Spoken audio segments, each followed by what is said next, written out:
Boa tarde a todos. Muito obrigada pelo convite e espero realmente poder contribuir para a formação de vocês. Então, como a Simone falou, eu sou professora do Departamento de Química da PUC-Rio. A área fundamental de pesquisa é a físico-química, em particular a físico-química de interfaces e coloides. E dentro dessa área, nós temos muitas aplicações na indústria do petróleo. Então, a maioria dos nossos projetos são vinculados com empresas de petróleo. Isso é uma característica do nosso grupo, como vou mostrar mais à frente, de que, embora é chamado de pesquisa aplicada, a gente usa pesquisa básica para chegar ao fundo do problema, entender os princípios, então poder aplicar e contribuir a resolver os desafios das empresas, nesse caso das empresas de óleo e gás. Então, por isso eu acho interessante trazer a apresentação de hoje, falar um pouquinho sobre a formação e estabilização de espumas, mas espumas de CO2, que não são as espumas tão comuns, não? São aquelas espumas, por exemplo, dos refrigerantes carbonatados, que não é a mesma espuma de quando você faz, tá lavando a louça, não? Ou com shampoo, essa espuma seria com ar, não? Nesse caso, espumas de CO2, e os desafios que tem as aplicações dessas espumas em métodos de recuperação avançada de petróleo, que eu vou também falar um pouquinho de por que eles são usados nesses métodos. Então, só falando um pouquinho sobre o grupo meu de pesquisa, para vocês também conhecerem, é chamado de LASURF, é o Laboratório de Físico-Química de Surfactantes, no Departamento de Química, e ele está composto por 5 doutores em Química e Engenharia de Petróleo. Então, nós temos uma equipe muito multidisciplinar, precisamente para poder resolver realmente os problemas da indústria. Só com uma área, normalmente, você não consegue focar em um resultado que seja viável. E isso também ajuda muito a compartilhar informação, conhecimento, contribuir a esse trabalho em grupo, que é o que realmente interessa. Temos 3 técnicos químicos, 6 alunos de doutorado atualmente, 3 de mestrado e alunos de graduação, que é outra parte em que você pode ver essa multidisciplinaridade, não? Tanto da área da química, como engenharia química, engenharia mecânica e nanotecnologia, que trabalham no nosso grupo em diferentes pesquisas. Nós também temos colaboração com outros departamentos dentro da química e da engenharia mecânica da PUC-Rio, também aqui na UFRJ, com a professora Regina Sandra, e com o professor Paulo Couto, aqui da COPE, com a Universidade de Juiz de Fora, o departamento LAMAP de Matemática Aplicada, então por isso estou dizendo essa interdisciplinaridade que a gente gosta muito, e diversas universidades do exterior, tanto universidades técnicas como mais de ciência fundamental.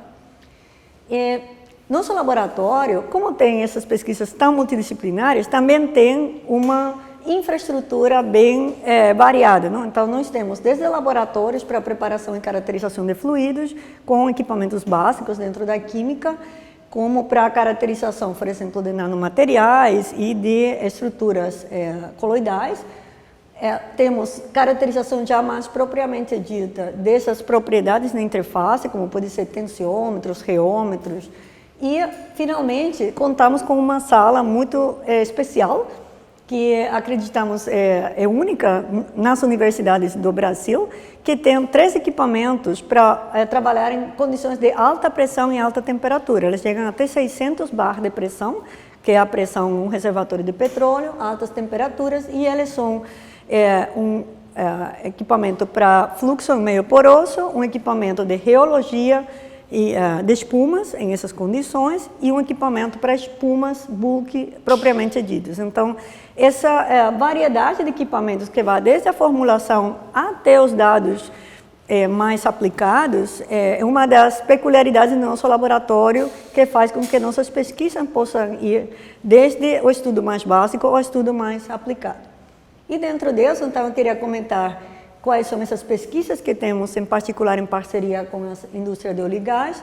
Então, inicialmente, na colaboração que tínhamos aqui com a professora Regina Sandra, trabalhamos em desenvolvimento de nanofluidos para recuperação avançada, foram os primeiros projetos com a Petrobras e também com a Shell, no caso do uso de nanopartículas. Temos projetos também com Equinor, tanto na área de emulsões de petróleo pesado, que é o campo de Peregrino, que é um óleo bem pesado no pós-sal, aqui na Bacia de Campos, quanto a análises de polímeros em água produzida, que então tem mais a ver com a análise química de esse composto, nesse caso, desses polímeros que são injetados para a recuperação. Todos esses são exemplos de dispersões multifásicas, em particular dispersões bifásicas, que podem ser emulsões, dispersões de nanomateriais, inclusive quando tem polímeros e podemos ter diferentes agregados. Já nosso projeto, do qual vou falar hoje, é também uma dispersão multifásica, é o uso de espumas para controlar a mobilidade de fluidos em recuperação avançada de petróleo e que então também são úteis para a captura de CO2, sendo que essas espumas, como eu falava anteriormente, têm como fase gás o CO2. Esse é um projeto, é o maior projeto que a gente tem atualmente, já estamos há 4 anos, vamos para uma segunda fase do projeto em colaboração com a empresa Shell e a Petrobras na exploração, então, dos campos no pré-sal.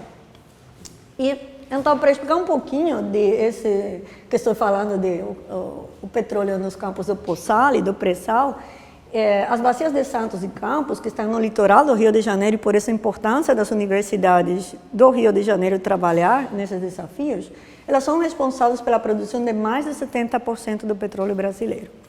E estão aqui mais ou menos exemplificadas, bem perto de onde fica a nossa região. Então, nesses campos de petróleo que estão na bacia de Santos e Campos, nós vamos ter diferentes características. Em primeiro lugar, tem uma lâmina de água muito grande, vocês podem ver aqui 2.000 metros abaixo do nível do mar, que dificulta muito, um dos grandes desafios, dificulta as operações, porque para começar você vai ter que ter uma plataforma no mar, não são os famosos FPS, ou que são aquelas plataformas flotantes. Ainda você vai ter, primeiro, uma camada de pós-sal, que é chamada rocha, que é uma rocha arenítica, uma rocha que tem fundamentalmente arenito, na composição geológica, onde está o petróleo, como que estava falando anteriormente, é o petróleo pesado, não são campos com petróleo mais pesado, e a rocha é de tipo arenítico. Aí depois vem essa camada de sal, que é uma camada bem grande, e então vem os reservatórios como tal, que essa aqui é a rocha reservatório do pré-sal, que contém um tipo de óleo totalmente diferente, um óleo leve, sem problemas, até aí, por isso um óleo de boa qualidade, por isso que tem tanta importância para a economia brasileira.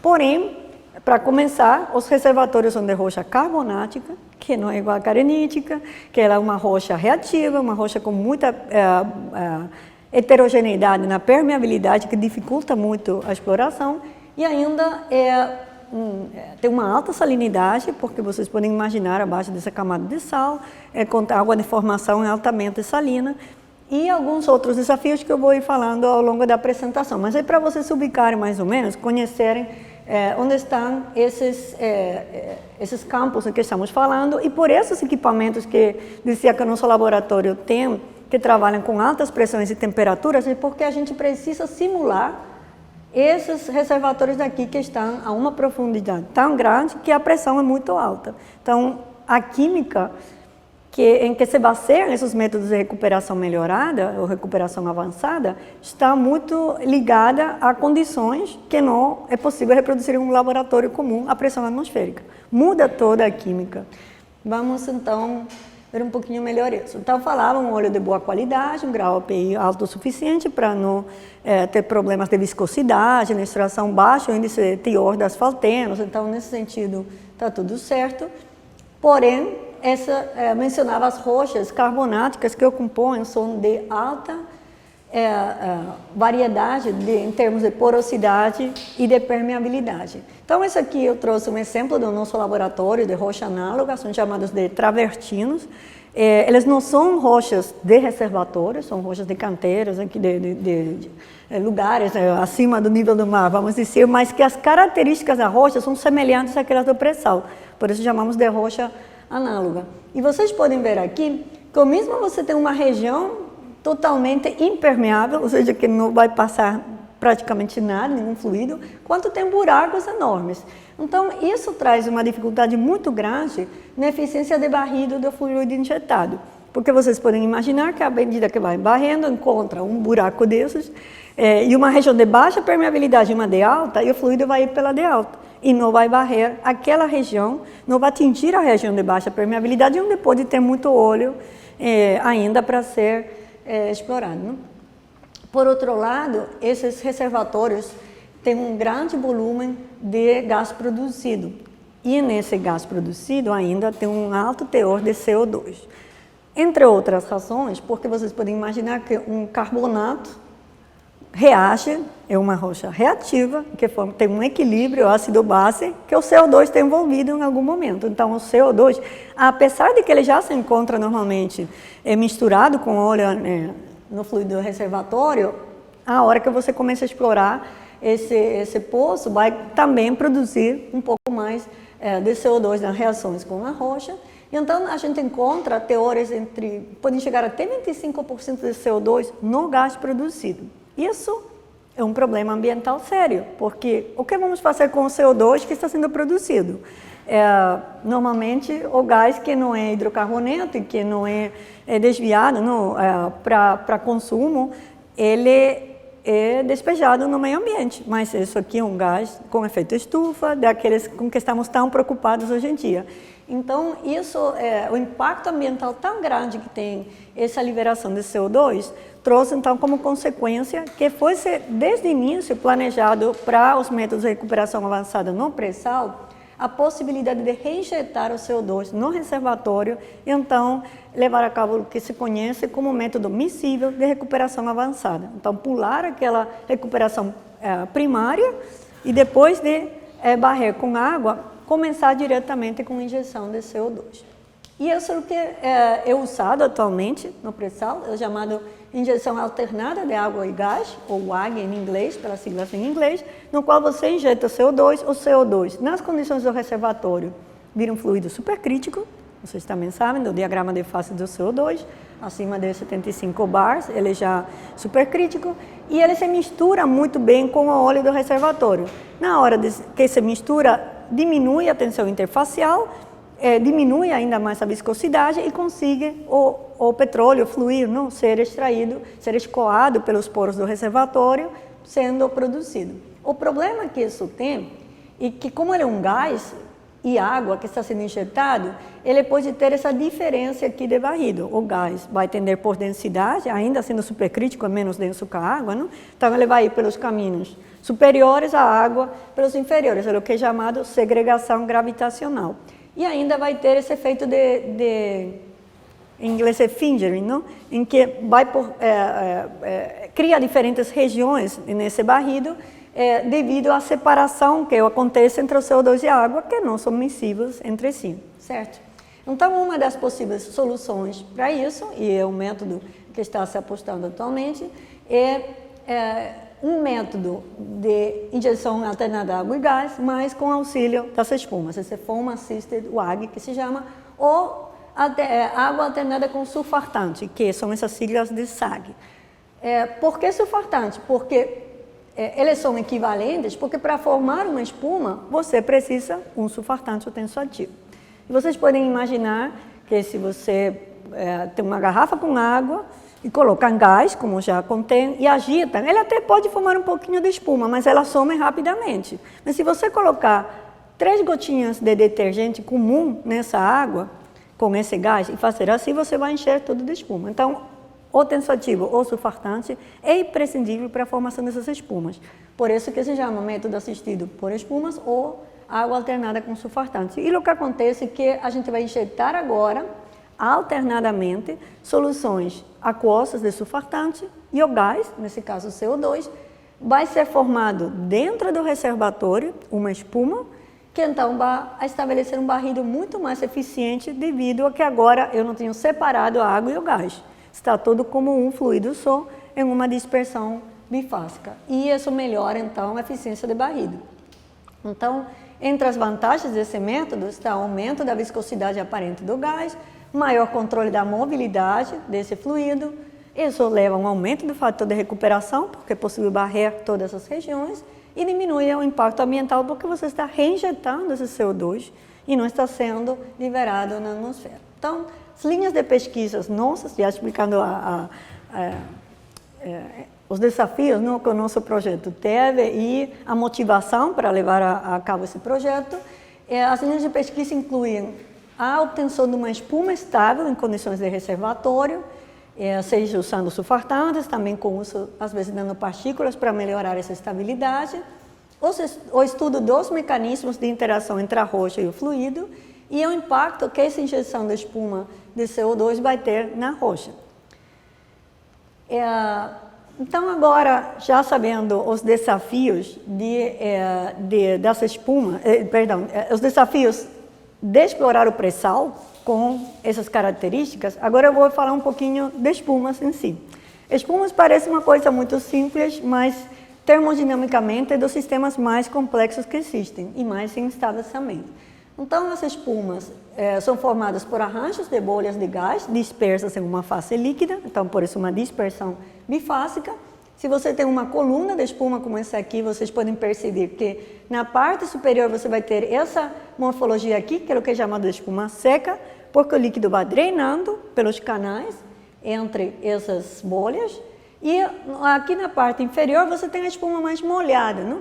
Em que ela tem um formato mais esférico, é diferente dessa aqui, que é mais poliédrica, porque é aquela que contém maior quantidade de líquido. Então, o líquido vai drenando, ela vai ficando maior conteúdo de líquido na parte inferior, comparado com a parte superior. E o formato dessas bolhas depende precisamente dessa fração de líquido na espuma. Essas espumas aqui são chamadas de maior qualidade, porque elas conseguem reter uma quantidade de gás maior. Essas aqui têm uma quantidade de líquido mais considerável.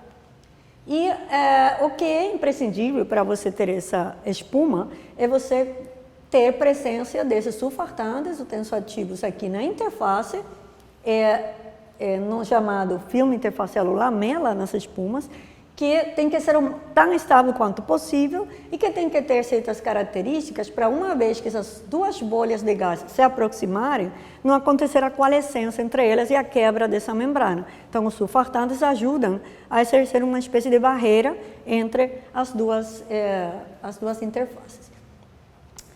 Então, como eu dizia, as espumas estão no dia a dia, vocês podem formar elas muito facilmente, às vezes até aparecem de forma indesejada, porque fazer espumas é relativamente fácil. Você só tem que, em uma solução que contém algum agente tensoativo, borbulhar um gás. Então, nós podemos ter as espumas que vocês estão mais acostumados a ver, que são as chamadas espumas bulk, não? Que são as espumas que a gente vê em uma coluna, um volume determinado grande o suficiente para que o diâmetro das bolhas seja muito menor que o diâmetro do recipiente em que está contido, nesse caso um cilindro. E a gente classifica como um arranjo 3D dessas bolhas, como eu expliquei anteriormente. Porém, nos meios porosos, como esse que eu estou mostrando aqui, que é uma placa de um micromodelo, em que a espessura é muito fina, a gente não fala mais de espumas bulk, agora a gente chama de espumas confinadas. E essas espumas confinadas têm uma estrutura agora 2D. Ou seja, a gente não enxerga mais como uma bolha, a gente enxerga como se fosse uma esfera, praticamente, não uma esfera não, um círculo, não? Que por isso é chamado que dentro dos poros a gente tem um movimento de um trem de bolhas. Agora, o diâmetro das bolhas é muito parecido, está na mesma ordem de grandeza do diâmetro dos canais. Então, adivinhem qual deles a gente tem um reservatório de petróleo. Obviamente, esse que está aqui. Isso que está aqui é uma estrutura que a gente tem dentro de uma rocha. É cheia de poros, então a espuma, ela não adianta você produzi-la assim, empurrá-la e injetá-la em um reservatório, não. Você tem que ir produzindo essa espuma à medida que vai entrando o gás nesses poros que inicialmente, por exemplo, tem água. Então vai se formando e dependendo da mobilidade desse trem de bolhas aqui dentro, que é uma espuma também, vai ser a mobilidade do fluido que estávamos falando que permite varrer o reservatório. Então, vocês podem até ver aqui que tem regiões em que as bolhas fluem muito bem e outras em que elas ficam paradas. Isso é o que caracteriza um reservatório de diferente permeabilidade. Então, em alguns lugares ela vai ficar presa, porque a reologia da espuma é complexa, e em outras ele vai fluir com maior facilidade. Fazê-las é muito fácil. Agora, manter elas estáveis é bem complicado. Porque termodinamicamente ela é uma dispersão em que você pegou, vamos supor, essa quantidade desse volume aqui e dispersou em um monte de bolinhas, foi o que fez, pegou ar e dispersou em bolinhas de gás, só que termodinamicamente aumentou a área superficial. Se aumenta a área superficial, por essa equação que está aqui, o processo que é espontâneo é aquele de voltar a menor área possível, porque o ΔA vai ser positivo e, portanto, o ΔG vai ser positivo. Então, ele só vai ser negativo e espontâneo se a gente está no processo contrário. E por isso que você pode fazer uma espuma, deixá-la ao longo do tempo e ela vai ir se consumindo. Ela nunca vai permanecer estável, nem se formar espontaneamente. É impossível formar espumas espontaneamente. A dispersão é sempre um fenômeno termodinamicamente não favorecido. E então, o desafio dentro desse tipo de sistemas, mas que começa por aqui, é manter essa espuma tão estável quanto possível nas condições de alta pressão e alta temperatura. Para isso, a gente tem que estudar os mecanismos que destruem essas espumas. Por que uma espuma não dura? Não é só a parte termodinâmica, isso é o que acontece como tendência ao longo do tempo. Mas, cineticamente, acontecem outra série de mecanismos. Um deles é a drenagem gravitacional. Você tem bolhas de diferentes tamanhos, aquelas de maior tamanho vão tender a se segregar com as de menor tamanho, mas ainda o gás tem uma densidade muito diferente do líquido em que está formada essa espuma. Portanto, você vai ter um acúmulo das bolhas de gás na parte superior, enquanto o líquido vai profundo. Por isso que drena esse líquido, por uma diferença de densidade. Isso leva à ruptura da espuma. Tem também o fenômeno de sucção capilar, no qual você tem esses canais entre as bolhas com diferentes pressões e pela pressão de Laplace ele vai tender a ir hacia as regiões de menor pressão e, portanto, acelerar esses fenômenos de drenagem gravitacional. E essa sucção capilar é muito importante em meios porosos, porque você tem ainda a capilaridade do poro, não? Que é uma dimensão muito pequena, também destruindo a espuma. Terceiro lugar, a gente tem o fenômeno de coalescência, que também é comum para as emulsões, nos quais, se as bolhas não têm uma membrana resistente, elas vão tender, termodinamicamente, a formar uma bolha maior e, portanto, a quebrar essa barreira e vai se destruindo a espuma. Por último, temos um fenômeno que é o mais importante quando se trata de CO2. É o chamado difusão, é chamado envelhecimento de Osborn, mas está baseado na difusão dos gases pela lei de Laplace, que é essa que está aqui, das bolhas de menor diâmetro para aquelas de maior diâmetro. Então, a pressão interna de uma bolha de gás é maior quanto menor é o diâmetro. A tendência, portanto, vai ser desse gás ir para as bolhas maiores e, portanto, ao longo do tempo, você vai ter um crescimento ainda maior dessas já maiores e uma diminuição das menores. Só que isso vai destruindo o arranjo de bolhas, vai ficando bolhas cada vez maiores que tendem a se destruir. Esse fenômeno é chamado de quartzening leva a um engrossamento dessa distribuição de bolhas. E como ela está tão relacionada com a difusão do gás, eu falava que é muito importante para CO2, porque se a gente compara a solubilidade em água do CO2 com um gás como pode ser nitrogênio ou metano, vejam quantas ordens de grandeza de diferença tem entre eles. Portanto, quanto maior a solubilidade do gás, maior a sua difusão nesse meio aquoso. Mais rápido vai ser esse fenômeno, mais rápido vai ser a destruição da espuma. Então, o fenômeno que domina a estabilidade das espumas de CO2 é esse aqui. E é aquele em que a gente tem que trabalhar para melhorar, não para diminuir. Então, levando isso em consideração, aqui eu trouxe um dos vídeos mostrando, por exemplo, um parâmetro que é chamado meia-vida das espumas, que caracteriza o tempo de vida dessas espumas. Aqui tem uma espuma formada com nitrogênio e uma espuma formada com CO2. Então, o vídeo, isso, vai mostrar, olha, isso está acelerado, não? Para vocês verem, mas é a mesma aceleração para os dois. Olha de CO2, a velocidade que ela é destruída, comparado com a espuma de nitrogênio feita nas mesmas condições. Esse é o efeito que tem essa solubilidade do CO2 sendo várias ordens de grandeza maior que o nitrogênio. Isso a gente vê, de novo, no dia a dia.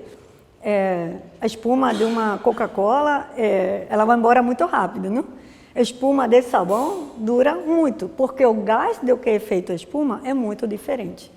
Então, vocês podem, inclusive, fazer em casa o experimento com água e sabão. Vocês podem agitar uma garrafa, que vai ser com o ar, e em outra vocês assopram. Porque a gente inspira ar e expele CO2. Então, vai ser maioritariamente CO2. Não só CO2, mas maioritariamente. Vocês vão ver que a espuma que você forma vai ser muito menos estável que aquela se você agita uma garrafa só com ar. E é devido a esse problema do CO2, que ele é muito solúvel em água. Então, esse é um dos problemas. Aqui, para mostrar a nível microscópico já, isso com um dos nossos equipamentos que estava falando, a gente consegue visualizar a distribuição do tamanho de bolhas ao longo do tempo. Então, vocês veem que essa aqui é de nitrogênio. É claro que elas vão subindo, porque eu expliquei da segregação gravitacional, mas olha o que acontece com o CO2. O tamanho das maiores vai aumentando. Se vocês olharem bem de perto, vejam como as pequenininhas são as que vão sumindo. Viram que era... Pode repetir o vídeo quando ele clicar para dar de novo, para vocês vão ver isso, botar desde o início. Isso. Só para vocês prestem atenção aqui, como as que aumentam são as grandes, as pequenas vão sumindo.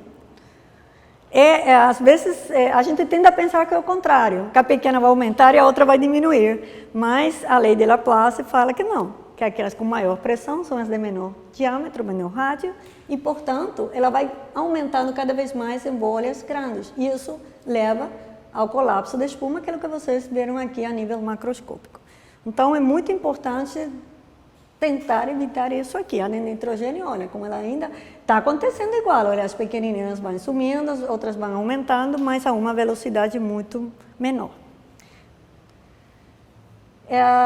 Então, para estabilizar as espumas, a gente usa esses agentes espumantes, que podem ser surfactantes, polímeros ou nanopartículas. E então, a gente tem efeitos como uma diminuição da tensão interfacial.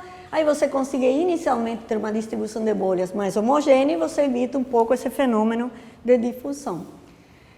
A gente também pode, com esses surfactantes ou polímeros, a gente pode melhorar o efeito chamado Gibbs-Marangoni, que atua na elasticidade desse filme por gradientes de tensão superficial e com isso diminuir a coalescência e a difusão do gás quando as bolhas se aproximam. Também temos com essa presença de, por exemplo, surfactantes com uma carga determinada, surfactantes de tipo iônico, a gente tem uma diferença de potencial aqui que cria uma pressão de disjunção que evita também essa coalescência. E por último, a gente pode aumentar a viscosidade da fase líquida e com isso diminuir tanto a drenagem quanto a sucção capilar e também, então, diminuir a difusão do gás, porque o gás vai difundir mais devagar por um fluido que é mais viscoso. Como escolher, então, um surfactante para formular essas espumas? Bom, quando são espumas bulk, a gente tem como indicadores a espumabilidade, que é a geração da coluna da espuma, a altura aqui, e a estabilidade, que vem dada pela eficiência que vai ter para reduzir essa destruição. E a gente avalia pela meia-vida dessa espuma. Quando a gente tem espumas confinadas, em meio poroso, o processo é mais dinâmico. Então, a gente tem que falar, quando diz espumabilidade, de geração de filmes ou lamelas. Então, a gente vê essas linhas pequenininhas que estão aqui. Isso aqui é uma bolha, não? Mas a gente só vê aquela membrana. E a estabilidade vem dada pela eficiência, então, para reduzir a destruição dessas lamelas e como regenerá-las. Enquanto para bulk, são métodos rápidos, simples, baratos e que a gente consiga identificar muito bem os mecanismos e por isso são importantes de fazer no laboratório, mas não vai ser exatamente o comportamento do meio poroso. Quando a gente tem espumas confinadas, a gente tem condições análogas ao reservatório, mas por outro lado, os experimentos são muito mais complexos, os equipamentos são mais caros. Então, o que a gente faz no laboratório? Faz experimentos com espuma bulk para identificar os mecanismos, ver quais são as melhores formulações para manter a estabilidade e depois, então, testa em um meio poroso para ver se funciona ou não funciona e ter o comportamento real. Em particular com CO2, estava mencionando, a gente tem esse nosso equipamento aqui para produzir espuma, injeta CO2, forma a coluna de espuma, E a gente tem que considerar, ainda assim ter rocha, que esse equilíbrio aqui está acontecendo uma vez que o CO2 se dissolve na água. O problema com isso é que a gente está gerando uma quantidade não só de íon bicarbonato, mas também de H+, não? Que contribui a ter um meio mais ácido. E, de fato, o pH das soluções saturadas com gás CO2 é entre 4 e 5. Então, ele diminui bastante. E a outra coisa nos fluidos de injeção para essas espumas de CO2 é que o que usa a indústria do petróleo é água de mar. O máximo que fazem é tirar o sulfato, a água de mar desulfatada, mas você vai ter essa concentração aqui, concentração de água de mar, que é uma salinidade autossuficiente quanto para interferir, de certa forma, também nos mecanismos que estávamos falando, porque vai ter uma força iônica elevada e toda analítica, então, todas as constantes de equilíbrio vão ver-se afetadas por isso, assim como as interações eletrostáticas que estava falando, que determinam a estabilidade da espuma. Então, isso quer dizer que a gente tem condições de pH ácido e de uma alta salinidade. E é nessas condições que temos que manter a estabilidade da espuma. Então, agora já vou falar das nossas propostas para isso, em que temos trabalhado nesse tempo. Nós apostamos em utilizar surfartantes que não são os típicos para espumas. Quando você vai olhar a etiqueta de um shampoo, por exemplo, ou de um detergente comum, você vai ver um monte de surfartante aniônico. São os famosos laurisulfato, surfartantes com sulfato em geral, que são, inclusive, se você vai, por exemplo, a desinfetante, então vai para o alquilamônio, que são catiônicos. Então, são surfartantes iônicos. O problema é que com essa salinidade, todo mundo precipita. Imagina um sulfato com essa quantidade de cálcio, ainda do carbonato, se dissolvendo lá no pré-sal. O surfatante precipita, então não é possível formar as espumas como os surfatantes clássicos formadores de espuma que o mercado tem. Então, esses surfartantes suiteriônicos, em que a gente começou a trabalhar, são surfartantes que são iônicos, de natureza iônica, mas eles têm as duas cargas. Então, eles são mais resistentes à salinidade, porque eles compensam uma carga com a outra, conseguem, então, ter um empacotamento maior nas interfaces e ainda uma resistência maior à salinidade. Esse é o clássico de um surfartante, de uma cauda polar, que é uma cadeia de hidrocarboneto, tipicamente, e uma cabeça polar. E essa cabeça polar, ela pode ser, ou pelo menos aqueles que a gente usou, são de 3 tipos de surfartantes diferentes. Aqui estou me referindo apenas a essa região do surfartante. Estão os óxidos de amina, que são suiteriônicos, porque tem o nitrogênio com uma carga positiva, oxigênio com uma carga negativa. Estão também as sultaínas, que são da família das betaínas, não são aqueles derivados, que são muito utilizados também em shampoos, para bebês especialmente. Que então, nesse caso, você tem um amônio quaternário e você tem aqui um grupo sulfonato, que é característico da sultaína, e também temos trabalhado com aminas. Então, aminas não tem carga, em princípio, mas o que acontece? Que não só esses surfartantes são de tipo suiteriônico, mas a gente também ficou interessado em aqueles chamados responsivos ao pH. A gente tem um pH ácido. Quando temos um pH ácido, o que vai acontecer com uma amina? Esse nitrogênio vai se protonar. E, então, um surfatante que era não iônico, por natureza de amina, vai virar um surfatante catiônico. E ainda vai ter um grupo aqui que não é tão ácido quanto esse aqui, mas que pode fazer, por exemplo, ligações de hidrogênio. Vai ter uma certa tendência a isso.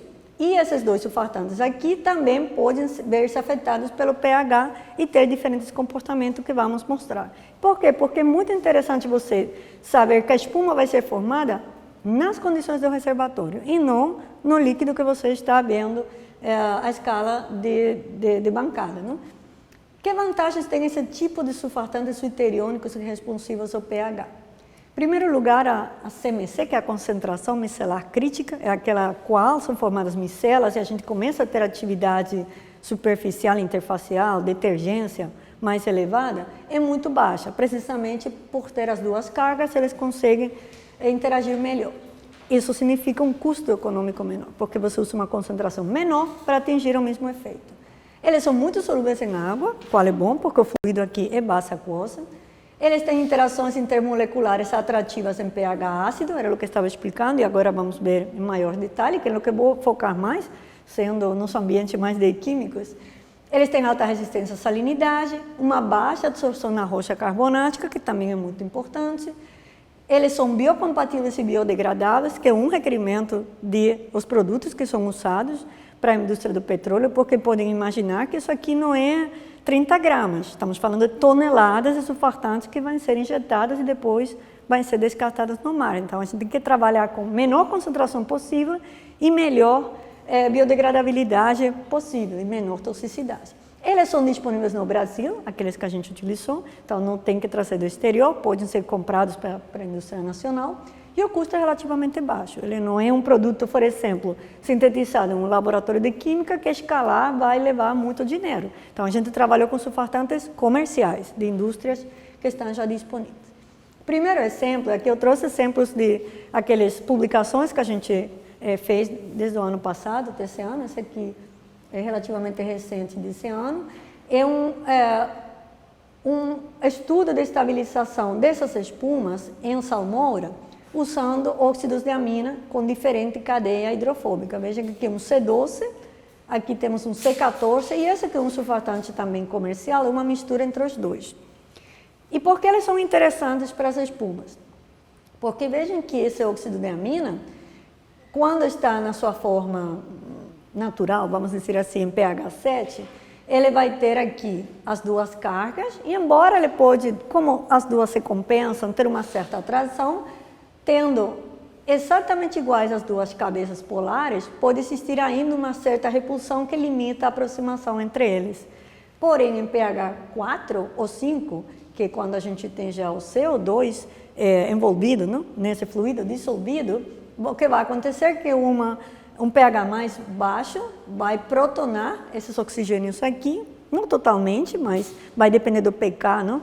Desses ácidos, e na hora que um deles é protonado, a formação, que eu estou mostrando aqui de pontos de hidrogênio, então é muito favorecida. É o ideal para formar pontos de hidrogênio. Isso faz com que tenha atrações, forças atrativas favorecidas, ainda em presença do sal, tem uma compensação das cargas e a gente tem então uma maior compactação desses filmes interfaciais. Vamos ver como isso repercute então na estabilidade da espuma. Vejam que aqui temos dois surfactantes que vocês já veem que com CO2 ele começa já muito melhor que aquele que eu mostrei, não? Com as bolhas muito menores, porque estabiliza mais, e ainda a gente tem um efeito da cauda polar. Quanto maior a cauda, veja aqui um C14 comparado com um C12, o tempo, a meia-vida da espuma dobra. Então, a gente tem uma estabilidade muito maior. E a gente vê isso a nível microscópico porque depois de um certo tempo, aqui 150 segundos, aqui tem aquele engrossamento das bolhas, aquele efeito da difusão, enquanto esse aqui permanece praticamente igual. Então, não só a cabeça polar tem uma influência, mas também a cauda polar influencia. Podemos ir para cadeias maiores, tem que ter um limite de solubilidade em água. Se você botar um C20, aquilo não é mais solúvel em água e não ser. Vai ser muito bom para estabilizar, mas você não consegue dissolvê-lo em água. Então, não pode ser útil. Então, tem que achar esse equilíbrio entre as duas partes do surfactante. Vejam que, então, se a gente faz uma análise da viscosidade da face aquosa, agora não temos gás, é só do fluido aquoso, com cada um desses surfactantes, vejam que com esse C14, quando a gente tem a solução só preparada em água, sem borbulhar CO2, a viscosidade é muito baixa, praticamente aquela da água. Na hora que a gente borbulha CO2, olha como a viscosidade começa a aumentar. Isso é o que é um surfactante responsivo ao pH. Por isso que ele muda suas propriedades, em dependência do pH do meio, e nesse caso, ele aumenta a viscosidade pela formação desses agregados muito mais compactos, tanto de solução quanto na interface. E esse aumento de viscosidade é aquele responsável por diminuir a difusão do gás. Outro exemplo dessa estabilização da espuma foi agora usando uma mistura com aquela sultaína que eu mostrei, que é um surfactante suiteriônico, aqui a estrutura já química completa, ele tem também um grupo amido, nesse caso aqui, um hidroxila, por isso hidroxisultaína, e com um surfactante aniônico comum, como é o lauril sulfato, não? Esse que é muito mais barato. Então, a gente está interessado também em misturas que sejam de menor custo. Nesse caso, a gente explorou as misturas 2:1 e 1:2, tentando atingir a mesma coisa, que a viscosidade aqui dessa face aquosa entre as bolhas aumentasse por efeito sinérgico é na mistura de surfactantes. Então, vejam que quando a gente viu as espumas, a estabilidade, aqui em vermelho e em preto, são os componentes individuais, ela é muito menos estável que as misturas, que são essas duas daqui. E você vê também aqui no tempo de meia-vida, que a meia-vida da espuma aumenta muito comparado com os individuais. Aqui já não é o dobro, aqui é várias vezes esse aumento. E o mais importante é que a espumabilidade não é afetada, ou seja, esses valores são bem parecidos, porque você pode ter uma espuma muito estável, mas de pouco volume, mas nesse caso não se afeta a formação da espuma. Por outro lado, na nossa hipótese de que a viscosidade é responsável por isso, a gente mediu a viscosidade e vocês podem ver também, os componentes puros estão na ordem de 10 a menos 3 pascal, ou seja, na ordem de milipascal por segundo, as misturas já estão na ordem de pascais. Então, é um aumento muito grande dessa viscosidade. A gente viu também que, nesse caso em particular, tem formação do que são chamadas micelas alongadas ou micelas gigantes, que são esse tipo de estruturas mais alongadas a partir de micelas, devido à interação sinérgica entre esses dois surfactantes e que possivelmente são os responsáveis desse aumento tão grande de viscosidade que garante a estabilidade da espuma. E por último, o terceiro exemplo aqui é de surfactantes, nesse caso, misturados com esse tipo de composto aqui, que é uma amina. Ele, como eu falei anteriormente, não tem carga inicialmente. Ele é um surfactante porque tem uma cauda polar e a cabeça não é tão polar, mas tem um grupo amina e os dois hidroxila, não? Nesse caso são etil com grupos etila. Só que esse surfactante, que inicialmente não é iônico, em presença de CO2, ele se protona aqui, meio ácido, e vira um surfactante, então, catiônico. Então, a gente, de novo, não tem puramente catiônico ou não iônico, a gente tem uma mistura dos dois, e a gente, então, misturou esse surfactante com aquela sultaína que a gente tinha visto antes. Na verdade, fizemos um estudo com vários surfactantes, esse paper que está aqui foi publicado recentemente, e a gente então também observou sinergia, por exemplo, para a mistura 1 a 2, esse aqui é o parâmetro de interação dessa mistura, calculado quando é negativo, indica presença de sinergia e de interações atrativas. Temos sinergia entre os surfactantes, eles vão se empacotar melhor, então a gente foi ver nas espumas, vocês podem ver aqui, esse aqui é a altura da espuma normalizada em função do tempo. E aqui temos um comportamento levemente diferente de pH 4 e pH 6, precisamente porque essa amina tem um comportamento diferente. A sultaína vai permanecer igual. Então, em pH 4, apenas essa mistura de C12 com sultaína 1:2 é aquela que tem uma alta espumabilidade, a outra não. Mas em pH 6, as duas espumas, as duas misturas, melhoram muito aquela do C12. Então, a gente pode, inclusive, usar espumas que sejam, chamado na literatura, inteligentes, no sentido de que você vai ter um pH, por exemplo, para transportar esses surfactantes e para formar uma espuma a nível de reservatório, onde tem condições ácidas, mas quando ela chega, por exemplo, na plataforma de petróleo, você não quer mais espuma, você quer que essa espuma se destrua. Então, a gente pode ter esse comportamento responsivo ao pH. E aqui a gente, então, outro exemplo de como avaliamos aquelas imagens que eu mostrei das bolinhas com diferente distribuição. Esse gráfico é o tamanho médio das bolhas em função do tempo. Você vê que para os componentes individuais ele é mais rápido do que para a mistura, que ela aumenta mais devagar. Então, temos essa diminuição do aumento da velocidade de crescimento das bolhas. E aqui, então, é outro vídeo que mostra. Eu já tinha mostrado para vocês nitrogênio e CO2, eles vão ir à mesma velocidade. Então, agora a gente pode ver o impacto dessa viscosidade, esse aumento de viscosidade que eu tinha mencionado na estabilidade das espumas. Vejam que o mesmo vídeo que eu mostrei anteriormente, o CO2 vai muito rápido diminuir a coluna de espuma, enquanto a espuma de CO2 mais contendo um fluido mais viscoso, ela não é tão estável quanto o nitrogênio, mas melhora muito a sua estabilidade. Então, é isso que a gente está procurando, melhorar a estabilidade, mantendo o gás, que é o CO2, que não podemos fugir dele porque é imprescindível para a aplicação. E então, a gente tem uma maior meia-vida da espuma, dessa forma, e aqui a gente pode ver a nível, então, microscópico, como funciona para os mecanismos de destruição dessas espumas. Eu tinha mostrado anteriormente também o nitrogênio e o CO2, E vejam que então, para o CO2 aqui viscoso, aqui é o que tinha mostrado anteriormente, as pequeninas somem e aqui vão crescendo.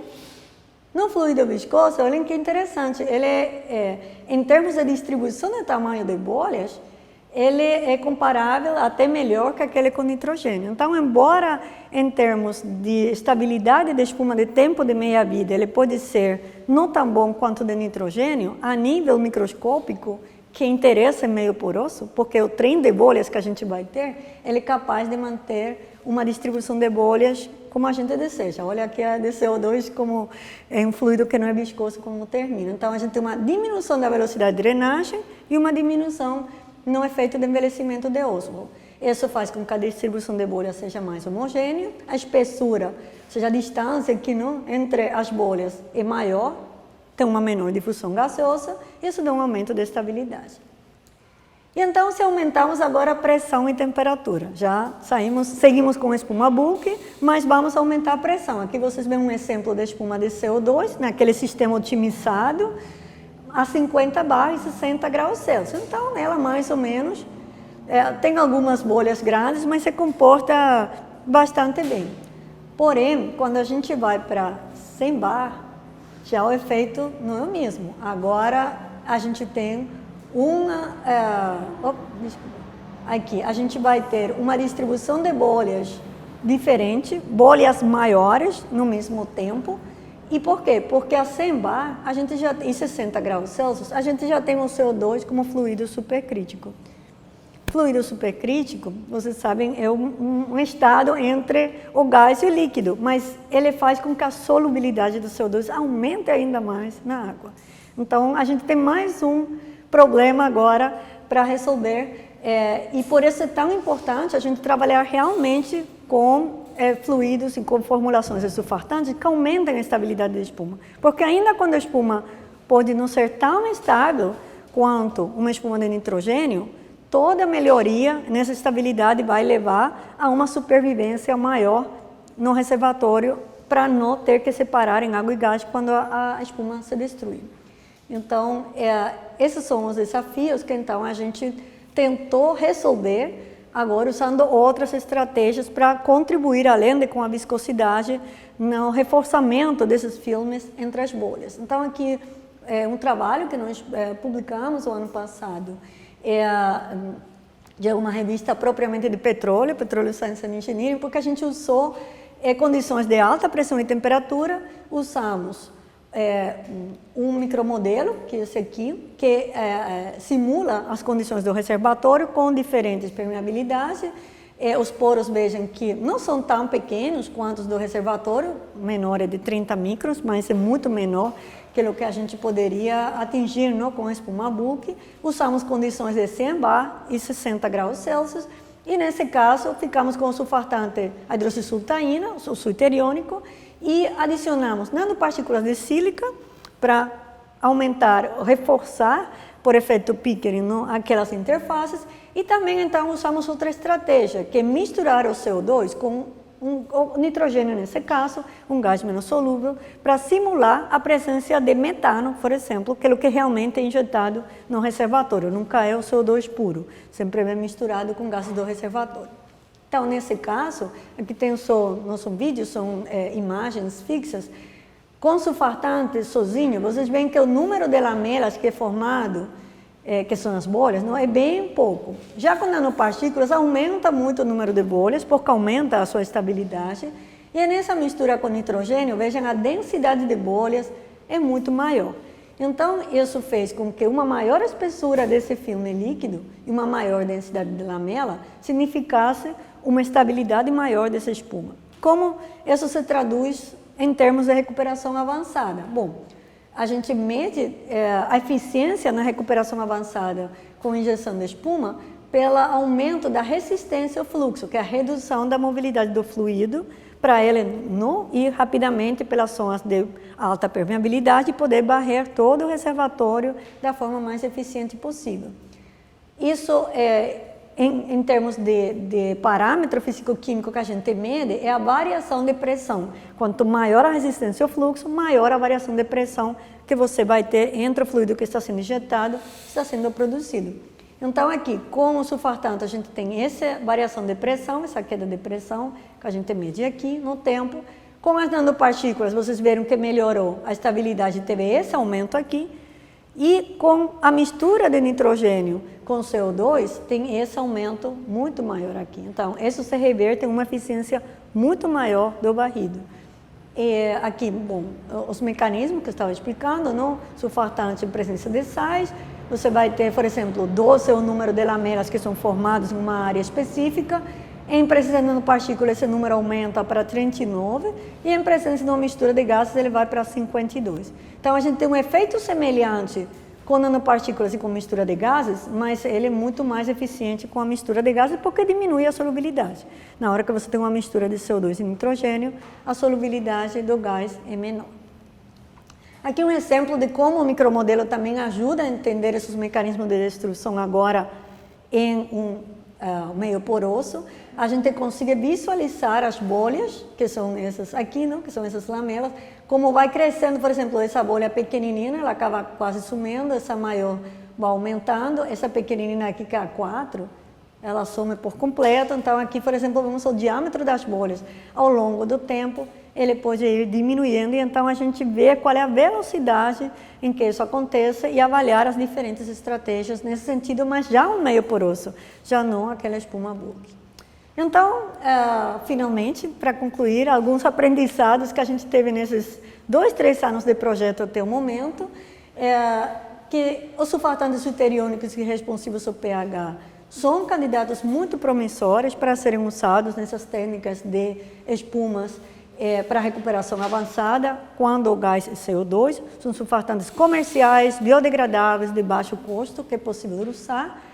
As estratégias que são usadas para melhorar essa estabilidade desse tipo de espumas têm que envolver a redução da drenagem e da difusão do gás, assim como afetar a elasticidade, melhorar a resistência do filme interfacial. Então, toda a formulação que a gente faz prévia tem que ser pensando em atingir esses parâmetros daqui. A utilização, então, do micromodelo já permite um estudo mais detalhado do comportamento meio poroso. Então, a gente pode aplicar aquele conhecimento básico à geração e ruptura de filmes dentro desses trens de bolhas que acontecem no reservatório.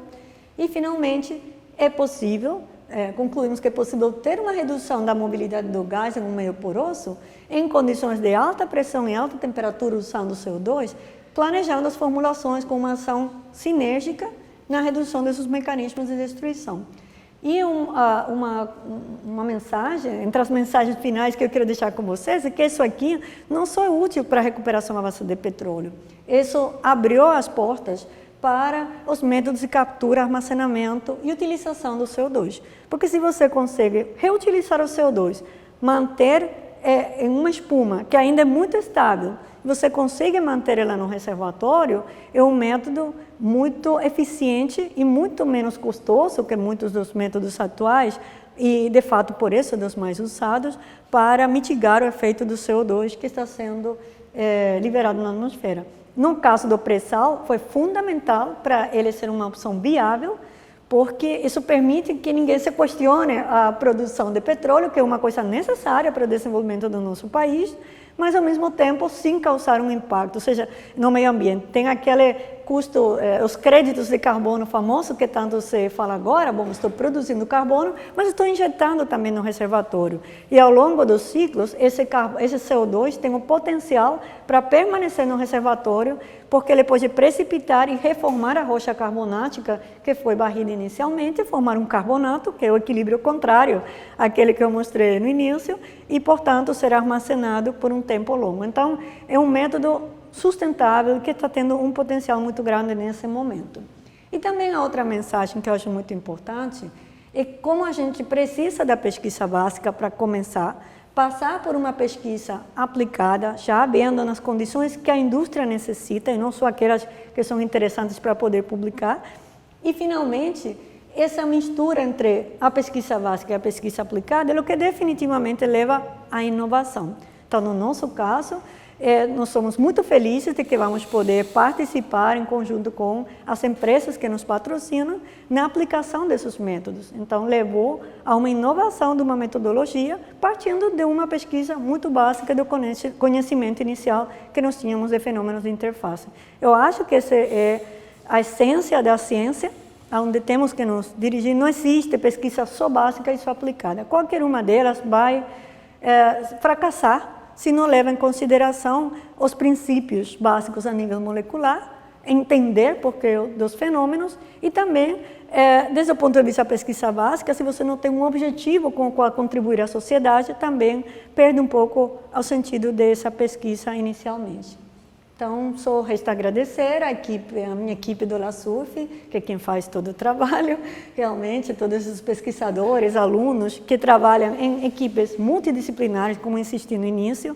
Vocês veem que aqui a gente vai desde pressões de 600 bar até medir um criotem, uma micela gigante. Então, precisamos de todos os expertises aqui. A nossos patrocinadores, não só a Shell e a Petrobras, mas muito importante a Agência Nacional de Petróleo, que é quem viabiliza a aplicação desses recursos em pesquisa, desenvolvimento e inovação. As empresas parceiras, como Oxiteno e Stepan, que fornecem esses surfactantes comerciais, e isso é uma coisa muito importante também para a universidade, ter essa parceria com quem produz os produtos químicos e não só aqueles que a gente é capaz de sintetizar em um laboratório. E a minha universidade, a PUC-Rio, por todo o suporte, o Departamento de Química, NRCP, onde está nosso laboratório, o Núcleo Regional de Competência em Petróleo. Vocês são bem-vindos a ir a visitar quando queiram. Estamos no 7º andar desse prédio, na PUC-Rio. E, finalmente, as agências federais e estaduais de fomento, incluindo o Sistema Único de Saúde, que permitiu que no meio da pandemia a gente conseguisse continuar trabalhando graças às vacinas e graças a todo o investimento de saúde do país. Então é isso. Muito obrigada. Aqui está o meu contato, e-mail. Fiquem à vontade, se tem qualquer dúvida, podem perguntar agora ou podem me mandar e-mail.